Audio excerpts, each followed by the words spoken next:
Hi, Salam Alaikum. Sulaiman Rahim here. Welcome. Master Farad Muhammad is alive and well. May 15, 2021. He's about to go into action. They know it's him. The evidence is everywhere. They just don't want you to know who it is.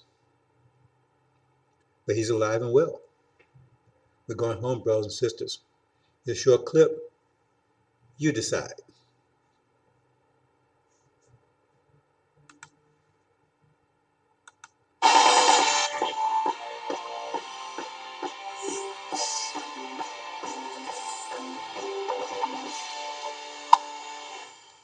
Good evening and welcome to Tucker Carlson Tonight. There is stunning new video just out. It was shot by the U.S. Navy off the coast of San Diego.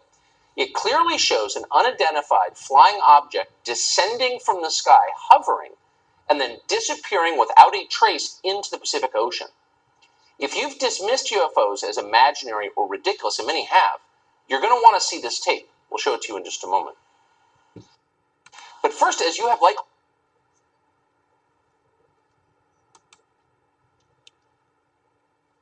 Okay, we're going to show the tapes, brothers and sisters.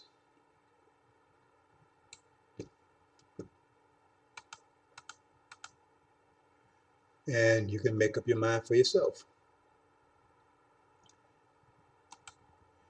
They won't be able to hide the truth much longer because he's about to go into battle. War in heaven. The war in heaven. Michael and his angels, SUAD and his angels, SHIA, with the war of the dragon and his angels. That's House of SUAD, America, false Israel, and Britain. Here we go, brothers and sisters.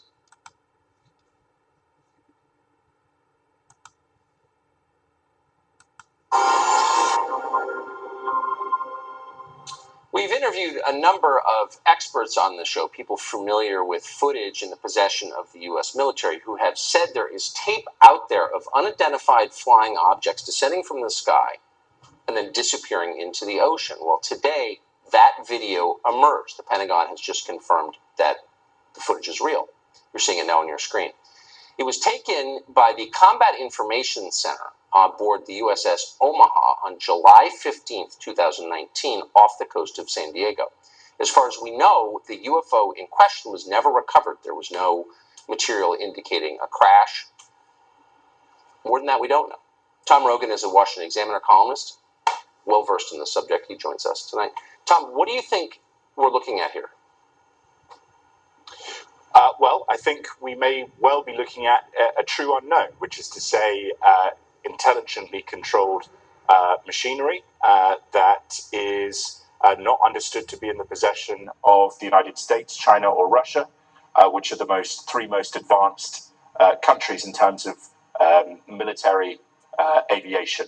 And so, you know, the video in and of itself is limiting what it can tell us, but I think it speaks to, as the Pentagon itself has admitted, this continuing trend of truly unexplained things coming into the public consciousness more than they have before. If you listen to this with the sound up, you can hear the guys who are monitoring this video in real time gasp when it seems to disappear beneath the waves. So this kind of takes the weather balloon off the table or some meteorological phenomenon off the table. I mean, clearly we're looking at something that is, as you just put it, being intelligently controlled, and it's going underneath the ocean and then disappearing. I mean, we're sure that this could not be a foreign nation in control. Yeah, that is the yes, and that is why you see people like Senator Rubio leaning into the subject. The military, Office of Naval Intelligence, which really leads the military effort researching this.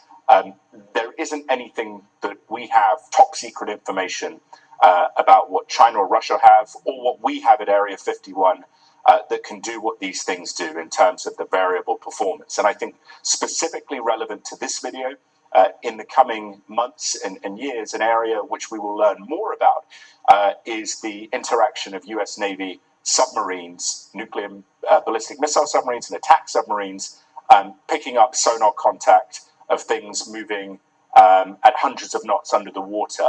And so there is a undersea dimension.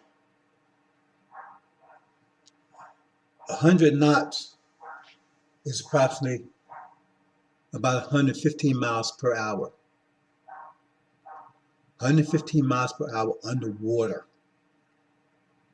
The fastest nuclear submarines they have can only go 50 miles per hour underwater. Over 100, they clock them at going over 100 miles per hour underwater. They can go faster than that, but they clock them at least 115 miles per hour underwater.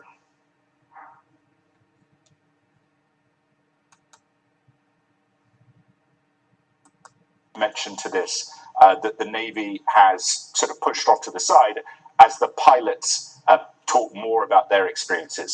So there's a lot more to come out, I think, is the best way to put it. Hundreds of knots underwater. I mean, I think all of us can imagine objects moving at incredible speeds in the air, maybe even approaching, the speed of light, potentially. But hundreds of knots underwater, I don't think most people can even digest that. And that's been recorded? That's what I've heard from sources, very good sources, and that the Navy has the data. And one of the big things, Tucker, that I think as we move towards this Director of National Intelligence report, and I do know that the various agencies are actually taking that more seriously than people might expect, as is DNI. One of the things we're going to find is that over a period of decades, a lot of the data, a lot of the measurement of these things has been put off as technical aberration or essentially a data malfunction, because they didn't want to really admit that something very serious and special is going on. I mean, some of this behavior challenges our understanding of physics, so I think this is going to change a lot of perceptions. Tom, I appreciate it. I hope we'll see you again soon. Thanks, Tucker.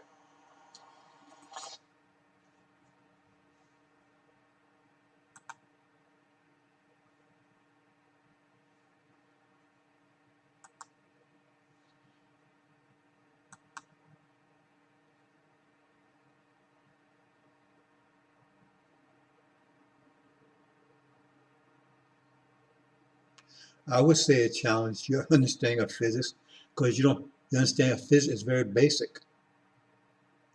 Your understanding of physics is infantile. I already produced a book that shows that your knowledge of physics is very limited.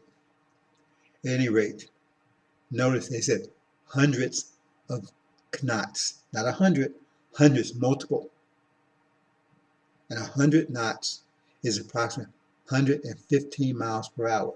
So hundreds, that means at least two, right? That means these things are clocked going over 230 miles per hour underwater. You can hardly do that on the car. You can't do that on the car on the land.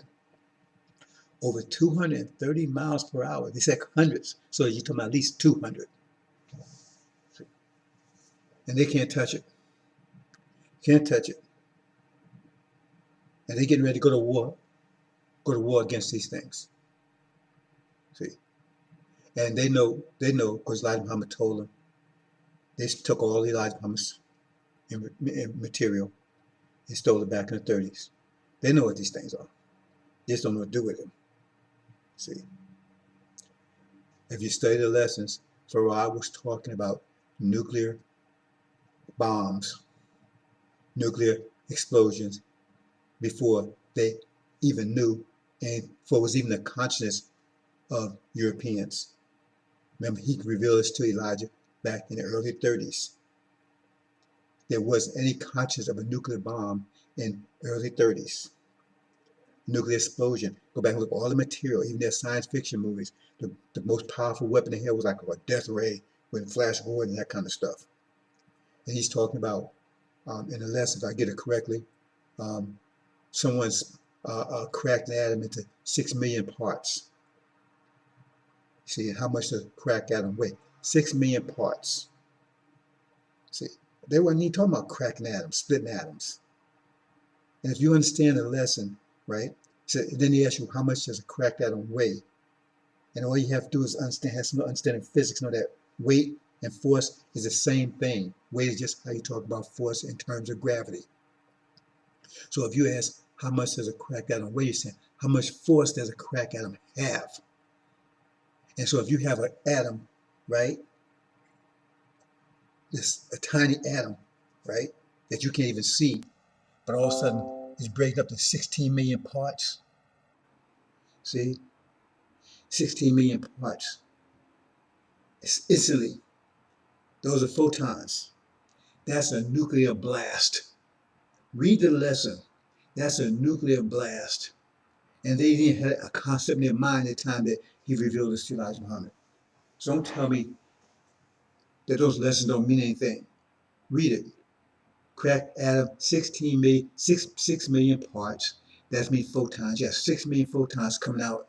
A little point you can't even see instantly. At speed of light. Photons move at speed of light. 186,000 miles per second. 6 million of them coming out instantly. That's a nuclear explosion. It's right there in the lessons. Assalamu alaikum.